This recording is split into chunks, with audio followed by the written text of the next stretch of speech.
back in the kitchen once again, and we're urging you not to just be a couch tomato. Call us at 325-6565. Get up and do it right now. Because, remember, you can have the cookbook, T is for Tomato, which is compiled, a compilation of recipes from the folks in the Mid-South who want to support WKNO and who like to show off their tomato recipes.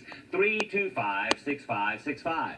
We're delighted today to have yet another cook with us, a genius with the tomato, if we will. We enjoyed Paul Wagner with tomato chutney just a few minutes ago, and that was exciting to watch it being prepared. So we are going to meet a lady who is named Sheila McDade. She is a native Memphian and graduate of Kingsbury, is that right? Right. And you assist, as I understand it, your husband, Gary, who is an insurance agent with Life USA. Is that the name of it? Well, good for me. I got all that straight. He's also a minister here in town for the Mountain Terrace Church of Christ. Well, he's just a versatile little fella, and I'm sure that you're very versatile, too, when it comes to all that you do helping him and in the kitchen, and I'm fascinated by the title of the recipe that you're going to show us today, which is what? Tomato frita. Tomato frita is, what country would that be? It's a Spanish recipe, and I've had it for over 20 years. The first 6 years that my husband and I were married, he was in the Navy, and 3 of those years we lived in southern Spain, so that's where I got the recipe. Southern Spain. Yes. Ah, yes. The tomato has a very interesting history. Speaking of Spain and speaking of parts of the world where the tomato, they claim the tomato originally, and we'll get into that in just a little bit as we're introduced to the tomato frita. Is that correct? Am I saying that nicely? Oh, good. Okay, well, where do we start? Well, the main ingredient is tomatoes, and I just start with canned tomatoes because we're going to make a stewed tomato where we're going to cook it a long time, and we may as well get a head start with it already being stewed in the can. And you tear it in pieces so that you can get this hard core part out. You don't want to use that, but you do that to 4 pounds of tomatoes. 4 pounds. Which would be 4 of those cans, and we'll just move that out of our way. Now, one of those cans would be a pound, right? Okay. That's a 1 pound can. And then you saute garlic and onion. Let's see how high we can get that. There we go. It'll quit clicking in just a moment. Get it turned down to low because we're just going to saute in like olive about the right level there? Good. Spanish olive oil, of course.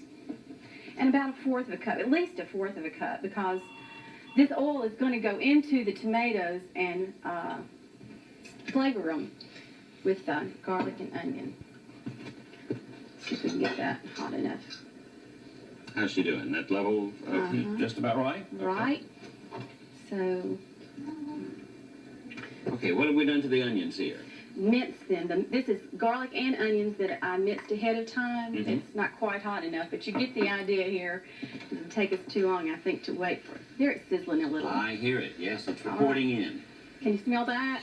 That's what you smell in the streets of Spain. This is a basic to every recipe that they have is garlic and onion and the Spanish olive oil. Well, so, that's just a grand aroma. Strange how smells can bring back memories, isn't it? Yes. So quickly. You know the line that Garrison Keillor sings when he comes on the air, he says, "I smell the onions, I look around for you." Oh, no. Oh, that's that would be too complimentary, wouldn't it? In Spain, that might be all right. Right, okay. Well, we saute this until it's just clear. You don't want it to brown. You mostly just want to heat up the onions and the garlic until the flavor is into the olive oil so that it will thoroughly flavor your tomatoes.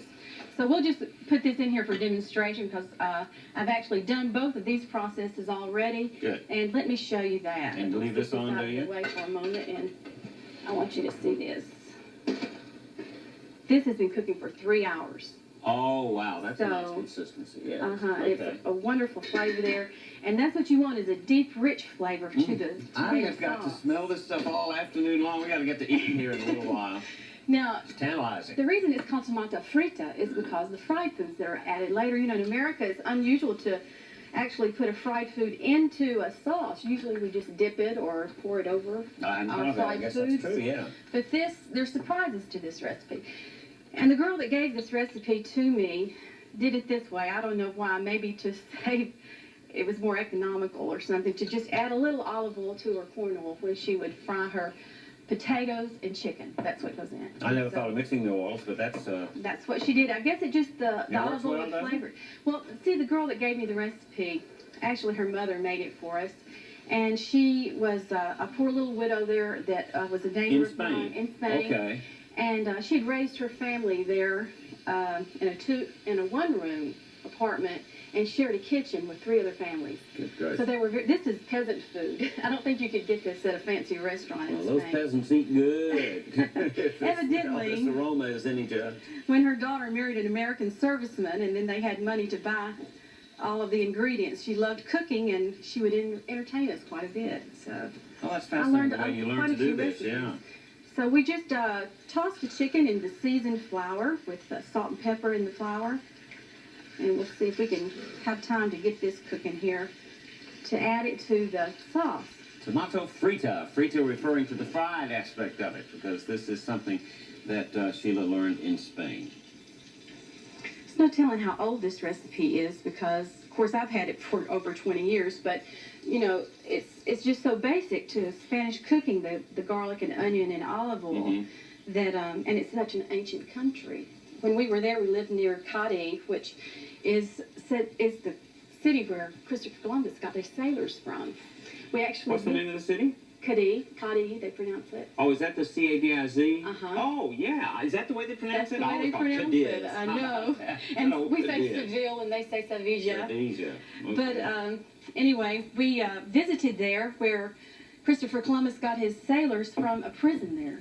It was still being Pressed them used into as a service. prison. Yes. Though the walls were like 2 foot thick stone, you know. And it was said, I don't know how true it was, but it was said that the prisoners were only fed bread and water. And that if they wanted more food, then their family would have to send them money or food.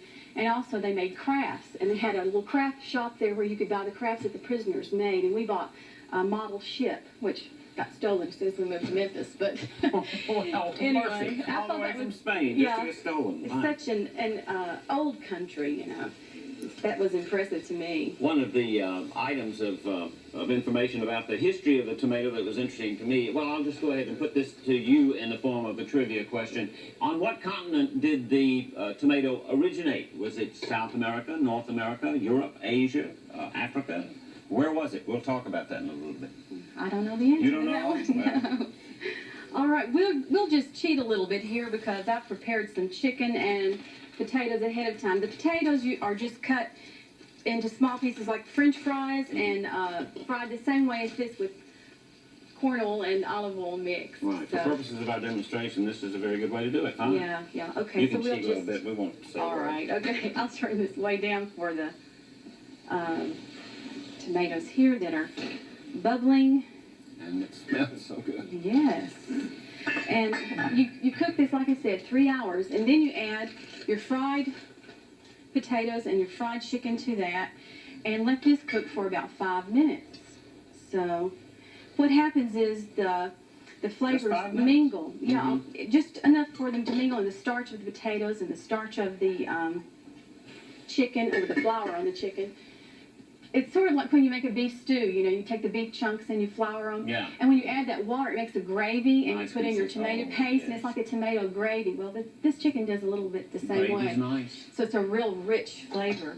You got eggs there. Eggs. What do we do with eggs? This is what is another Is this surprise. the surprise? Okay. Another surprise to the recipe, because in Spain, eggs are just used. In fact, we ordered a steak at a restaurant, my husband and I, and they served it to us with a fried egg on top. We didn't know what to do with the egg. Great heavens. But they poach eggs on top of everything, and that's what we're going to do here. So, Okay, we've got just a little over a minute. Can we? okay, can we get let me just show how we plop them in there. I'll just do a couple tomato here. frita. That's wonderful. And we just plop them right in there, and they just fall down in the sauce, and you cover it tightly and let it cook until the yolk is done. You don't break the yolk. I wasn't ready for that. That's mercy. And let me show you the difference in Mexican and Spanish cooking. This is a Spanish tortilla. It looks like a potato omelet. Yes, it doesn't does. Huh? And this is what it's called. Well, they use it as an appetizer. You would request a tapa tortilla. they call it a tapa for an appetizer. This is a fascinating day. We're learning so much. Now, you got the egg in there, and that tops off the tomato frita, That's right? the end of it. Sheila McDade, it's been a delight having you with us. Well, and thank actually, the origin of the tomato, if you said North America, South America, you're both right. It's Mexico and South America is where it started. They sent it over to Italy from there. Is that right? Yes, indeed. How about them apples? Tomatoes. Okay. Sheila McDade's been with us, and now we're going to go and ask you to support us as we have enjoyed being with you in the kitchen.